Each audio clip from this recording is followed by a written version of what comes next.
क्या आपने कभी सुना है कि भगवान अपने ही भक्त के पीछे छड़ी लेकर दौड़े हों? पूरी धाम में एक समय एक अत्यंत सरल और निष्कपट हृदय वाला भक्त रहता था, जिसकी एक ही पहचान थी, अटूट प्रेम। वो प्रतिदिन मंदिर में जाकर अपने आराध्य जगन्नाथ जी के सामने घंटों बैठा रहता, उनसे बातें करता, भजन गाता और उन्हें अपना मित्र मानता। लोग उसकी भक्ति पर कभी कभी मुस्कुरा देते, क्योंकि वो भगवान से बिल्कुल अपने जैसे बात करता था।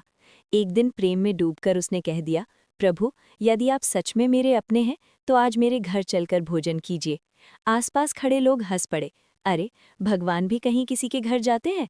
लेकिन भक्त के मन में जरा भी संदेह नहीं था।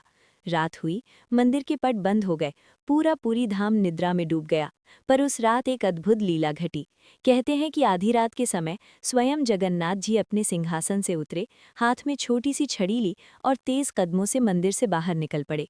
वे सीधे अपने भक्त के घर पहुंचे, पर भक्त थककर सो चुका था और दरवाज़ा भीतर से बंद था। प्रभु ने सोचा, मेरे प्रेमी ने बुलाया और खुद ही सो गया। प्रातःकाल जब मंदिर के पुजारी जागे तो उन्होंने देखा कि भगवान के चरणों में धूल लगी है और छड़ी अपने स्थान पर नहीं है। वे चकित रह गए।